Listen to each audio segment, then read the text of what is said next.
안녕하십니까. 한국평가데이터 최호선 차장입니다. 지금 이제 저희 미래의학 연구재단이 벌써 이제 3회차 이렇게 이제 바이오벤처 컴피티션 앤 콩그레스가 개최되어 축하드리고요. 이렇게 초대받아서 연자로 발표하게 되어 굉장히 영광스럽고 감사드립니다. 2022년에 이제 윤석열 정부가 탄생하면서 그 새 정부 출범 공약으로 제약바이오 혁신위원회 설치가 공언되었었습니다. 이제 얼마 전에 이제 국가 지식재산위원회 그 바이오 IP 이슈 페이퍼 기고를 요청을 받아서 이제 기고를 제가 진행했던 적이 있는데요. 이제 그 당시 제약바이오 혁신위원회의 역할은 이제 크게 세 가지 정도로 기대를 했었습니다.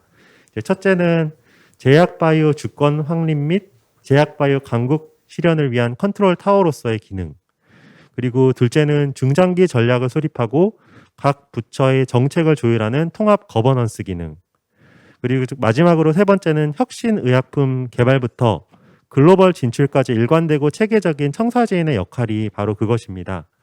이제 본 발제는 국내 제약 바이오 분야가 사실 2018년, 19년 정도에 이렇게 엄청 부흥이 있었는데 지금은 약간 좀 잠잠한 그런 실정입니다. 이제 그런 분야에 기술 기업에 대한 가치 평가 방법론을 개략적으로 살펴보고 그 시장 내 객관화된 밸류 측정에 관련된 이야기를 한번 드려보도록 하겠습니다. 일단은 이제 저는 대학원 때 이제 메디컬 디바이스의 디퓨전과 관련된 연구를 했었고요. 현재는 이제 기업에 대한 평가, 기술 평가, 가치 평가, 그리고 이를 기반으로 한 자본시장 상장 특례 평가 관련된 업무를 수행하고 있습니다. 이제 코비드-19 같은 경우에 이제 저희가 2019년 말에 이렇게 우한 폐렴으로 이렇게 저희가 알고 있는데, 실질적으로 이제 코비드-19이 그러니까 세계를 이제 단절 속에 마비시키며 1,500만 사망자를 초래하였습니다. 그러니까 이제는 서서히 종식을 기대하고 있는 것 같기도 한데요. 이러한 상황을 배경으로 백신, 항체의약품, 그리고 제조합 단백질 의약품, 세포치료제, 유전자 치료제 등을 포괄하는 바이오 의약품 시장의 규모와 전망에 대해서 사실 먼저 좀 살펴보았습니다. 프로스트 앤 설리반에 따르면 코비드-19으로 인한 임상시험 연기에 따른 신약 출시의 감소, 그리고 진료 감소에 따른 처방 감소 등의 요인으로 바이오 의약품 시장은 코로나19 전에 비해서 예상치가 감소할 것으로는 추정하고 있습니다. 이제 다만 본 자료에서 보시듯이 올해를 기점으로 오히려 이제 R&D 투자 회복과 후기 임상 단계 후보 물질들의 개발 가속화로 인해 이러한 시장이 회복될 것으로는 전망이 됩니다. 그리고 이제 오른쪽에 있는 표는 CRO 시장에 관련된 이야기입니다.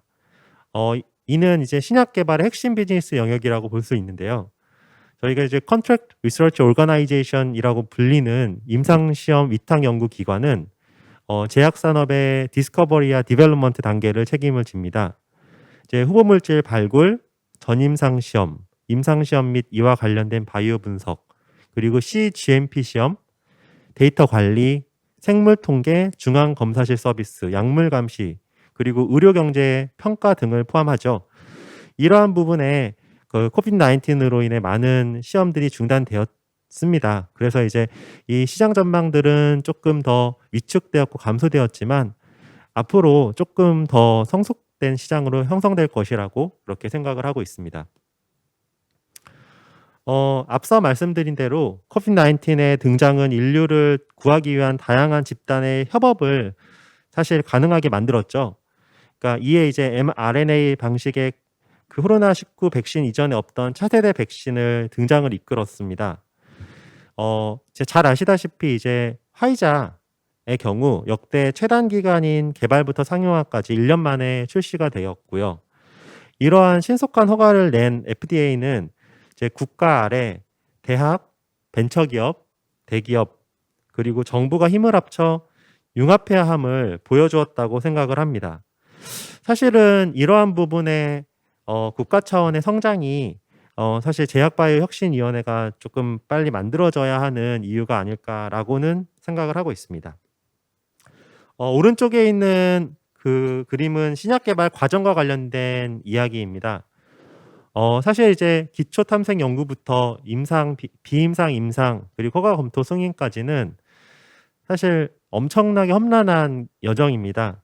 뭐 잘 아시다시피 이제 모래에서 바늘 찾기와 유사하다라고 이렇게 표현을 많이들 하시는데요. 사실 이제 기초 탐색 연구에 10,000개 정도의 후보군 중 10년 이상의 세월을 거쳐 후보물질 최적화, 임상시험 등을 통해 한계 수준의 신약이 허가 승인을 득하는 상황입니다. 이러한 신약 개발의 단계에 대해서 조금 더 자세하게 한번 살펴보고자 합니다. 본 자료는 이제 한국과학기술기획평가원 그 키스텝의 국가 신약개발 사업 자료에서 발췌한 내용으로 크게는 총 4단계로 구성이 됩니다. 첫 번째는 이제 기초 연구이고요. 그리고 두 번째는 후보물질 발굴, 그리고 세 번째는 개발, 네 번째가 상용화입니다. 기초 연구 시에는 본 페이지에 있는 대로 타깃 발굴 및 검증을 하고, 그리고 유효 물질, 선도 물질 도출, 그리고 후보 물질 최적화가 이루어집니다. 그 전임상 과정을 통해서 IND를 실시하고요. 그리고 임상 1상은 약물의 안전성과 약효 기능성을 검토하며 비교적 건강한 100명 미만의 사람을 대상으로 합니다. 2상은 치료적 탐색 시험으로 불리며 약물의 유효성과 안정성 증명을 위한 시험이 되겠습니다. 마지막으로 이제 상용화 전에 임상 4상도 있지만 임상 3상은 다수의 환자를 대상으로 하는 확증 시험으로 비용이 증가하게 되는 구조로서 이제 국내 제약바이오 임상은 잘 아시겠지만 비용이 굉장히 많이 들어서 사실 쉽지 않은 그런 과정이 되겠습니다. 앞서 발제자께서도 말씀해 주셨지만 기술기업의 가치평가는 사실 여러 가지 전제가 있습니다. 보통은 이제 사업적 실현 가능성을 판단하는 단계에서 해당 기업의 가치평가가 수행해야만 한다라고 이제 가치평가 관련된 지침에는 규정이 되어 있는데요. 다시 말하면은 연구 단계에 있는 기술의 가치평가가 불확실성이 높기 때문에 적절하지 않다는 이야기이기도 합니다. 그렇다면 임상시험을 하고 있는 실증화 단계의 제약바이오 산업은 어떻게 진행해야 될까요? 이러한 부분을 고려해서 그 제약바이오 기업은 전통적인 기술가치평가 방법론인 수익접근법, 시장접근법, 원가접근법, 로열티 공제법 중 수익접근법을 일부 보완 변환한 리스크 어드저스티드 넷 프레젠트 밸류의 약자인 RNPV법을 사용합니다. 수익접근법은 기본적으로 이제 대상 기술의 경제적 수명 기간 동안 기술 사업화를 통해 발생할 미래 경제적 이익을 적정 할인율을 적용하여 현재 가치로 환산하는 방법인데, 이는 제약바이오 신약 개발 기술에 적용하여 개선한 방법론이라고 보시면 될 것 같습니다. 이 RMPV법은 현금 흐름을 추정하는 그 디스카운티드 캐시플로우의 DCF와 라이센싱 수수료를 반영한 로얄티 기반의 RMPV법이 있는데, 보통은 이 두 가지 실적이 존재하면 이 두 결과를 합쳐서 평가가 실시되게 됩니다. 왼쪽에 있는 게 DCF, 오른쪽에 있는 게 로얄티라고 보시면 됩니다. 아래에 있는 내용처럼 그 RMPV법의 공통 요소는 추정값에 대한 신뢰도, 그리고 평가 요인에 대한 전문기관의 판단, 그리고 신약 승인 확률, 그리고 로얄티 수입 이전 사례 등입니다. 사실 여기서 이제 수명 같은 경우에는 기본적으로 이제 기술 기반이기 때문에 저희가 테크놀로지 사이클 타임이라고 해서 TCT라는 용어를 쓰는데, 그러한 기술 수명 주기를 활용하게 됩니다. 본고에서는 이제 국내 대다수 제약바이오 업체들의 주력 사업 모델인 기술 이전을 통한 기술료 수입으로 이제 경제적 부가가치를 실현하는 로얄티 기반 RMPV법에 초점을 맞춰 말씀을 드리고자 합니다. RMPV법의 절차는 일반적인 DCF법에서 존재하지 않는 신약 승인 확률 산출 단계가 존재하여 해당 통계량을 사용하는 기법이 활용됩니다. 그 첫 번째가 시장 규모와 시장 점유율이고요. 그리고 두 번째가 경제적 수명을 추정하는 부분입니다. 이 경제적 수명 같은 경우에는 아까도 이제 관련된 이야기가 잠깐 나왔는데 평가 대상 기술 특허의 잔존 기간을 초과할 수 없기 때문에 특허의 기간을 늘리는 작업이 병행될 수 있습니다. 또한 로열티 수익 관련된 부분이 있는데요. 그 제약 바이오 산업에서의 신약 라이센스 계약은 대부분 마일스톤 방식으로 산정이 됩니다. 이제 계약 체결을 받는 업프론트 계약금, 그리고 개발 단계별 성취도에 따라 받는 단계별 기술료 마일스톤 피로 구성되며 제품 상용화 이후에는 별도의 판매 로열티를 받게 됩니다. 이러한 데이터에 기반해 추가적으로 필요한 데이터는 신약 승인 확률 관련 객관적인 통계량입니다. 2021년 2월 바이오테크놀로지 이노베이션 오르가나이제이션 그리고 대학기관 내셔널 바이오테크놀로지 센터와 관련 기관은 공동으로 해서 질환 군별, 항암자 암종별, 희귀성 질환 및 질환별 성공 확률을 발표하였습니다.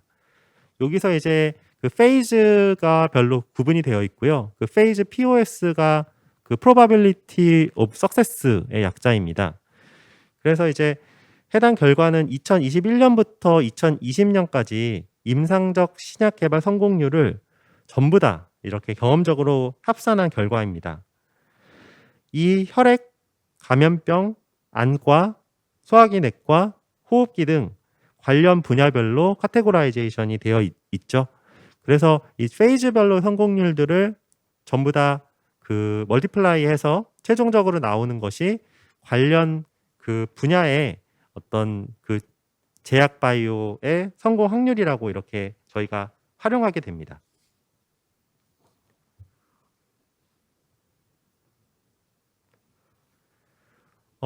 지금 이제 앞서 있었던 내용 중에서 실증적으로 저희가 이제 가치 평가를 어떻게 하는지 개괄적으로 설명드리고자 혈액 질환과 암 종양의 임상 및 판매 승인 확률 그리고 단계별 성공 확률을 곱하여 최종 승인 확률을 이렇게 기재해 보았습니다.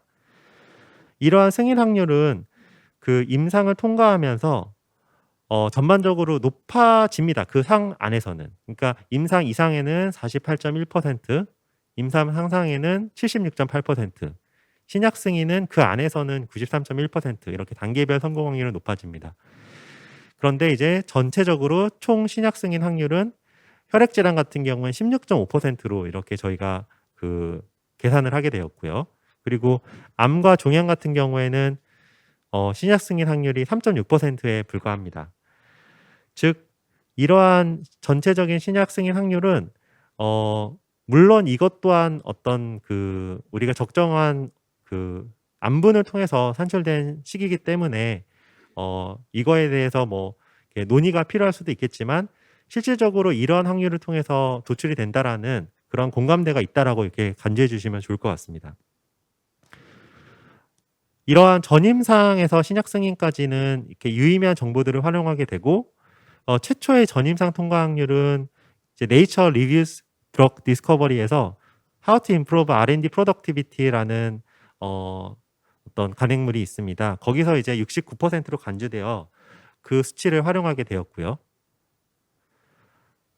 최종적으로 이제 제약 바이오 기술의 특징을 반영한 기술료 수입, 임상시험 단계 승인 확률을 적용한 기술가치평가 여유 현금 흐름 추정은 다음과 같이 산출할 수 있습니다. 뭐 식은 이게 어렸을 때 좀 많이 보셨던 것처럼 이제 시그마에 더해가지고 연도별로 현금 흐름들이 발생을 하면 그것들을 다 더하는 그런 과정이라고 보시면 될 것 같습니다.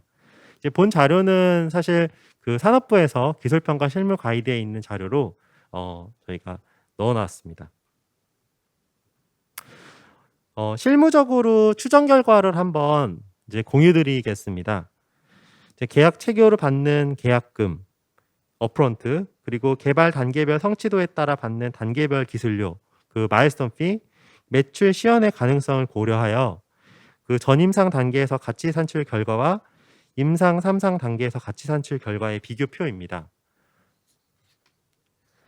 장기간의 추정 매출액과 기술 수입료에 대한 부분은 고려한다 하더라도 실제로 너무나 당연한 얘기겠지만 임상 3상 단계의 가치 산출 결과가 훨씬 크다는 것을 알 수 있습니다. 이러한 어떤 통계량은 사실 앞서 이제 기술 가치 평가의 필요성에서도 나왔는데 저희가 기술 이전을 하거나 자산화를 하거나 M&A를 하거나 상장을 할 때 필요한 객관적인 수치를 도출하기 위한 과정이라고 보시면 되고요. 즉 이러한 내용들을 바탕으로 저희가 확인할 수 있는 거는 이제 이 회사의 현금 흐름과 그 기술의 로열티 관련된 부분, 그리고 매출 시현 등이 실현되는 시기에 따라서 현금 흐름이 달라지기 때문에 가치평가 금액이 달라질 수 있다라고 볼 수 있습니다. 그래서 이제 사실 뭐 기존의 경험적으로 저희가 살펴봐도 임상 1상과 2상까지 한다고 했을 때 가장 이제 기업의 어떤 주가라든지 기업의 가치가 올라가는 것을 볼 수 있습니다. 신약 개발의 성공 사례는 앞서 보셨던 것처럼 0.01%에 불과합니다. 그런데 이제 기술에 대한 투자 없이는 사실은 이제 단 한 건의 성공도 없었을 거라고 저는 생각을 합니다. 그러니까 기존에 이제 LG화학의 최초 당뇨 신약 제미글로는 2012년 매출액 56억 원에서 한 7년 정도를 거쳐서 1,000억 원 정도의 매출을 달성했습니다. 해당 신약은 이제 우수한 혈당 강화 효능 그리고 안전성을 확보해서 저혈당의 위험 감소 효능을 가지고 있고요. 그리고 이제 글로벌 제약회사인 머크사의 키트루다는 너무나도 잘 아시겠지만 사실 2014년 판매 허가 이후에 비소세포, 폐암, 흑색종 등 적응증을 18개로 넓혀서 매출이 급성장했습니다. 이러한 신약들이 실제로 이제 적응증과 병용 투여 확대 노력을 통해서 점점점 더 확대되고 매출도 증가하고 있는 그런 실정이고요. 그렇기 때문에 그 제미글로는 지속적인 투자 추가 개발을 진행하고 있습니다. 이제 첫 출시 이후 800억 원 이상을 투자해 경쟁 제품과 비교 시험 등을 지속적으로 실시하였고, 그리고 복합제 개발을 진행, 임상 3상을 병용 허가에 진행하고 있습니다. 즉 성공의 불확실성 제거를 통해서는 R&D가 필요하다라는 그런 결론에 도달하게 됩니다. 저희가 이제 연 10억 달러 이상의 매출을 기록하는 의약품을 블록버스터 의약품이라고 부르고 있습니다. 키트루다도 마찬가지로 이제 미국 특허 만료가 2028년이 돼서 이제 팍스 키트루나다 또 결국 끝이 날 것이다라는 이야기가 있습니다.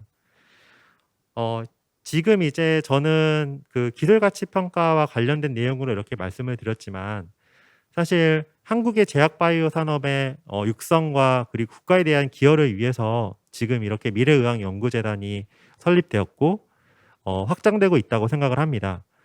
사실 여러 가지 글로벌 경제의 위기나 변동 양상이 확인되고 있지만 사실 코비드-19 엔데믹을 통해서 사실 우리나라 또한 독자적이고 파급력 있는 시장 내 지위를 확보하고 그것이 이제 미래의학 연구재단과 함께 이제 성장하기를 바라겠습니다. 네, 이상 발표를 마치겠습니다. 감사합니다.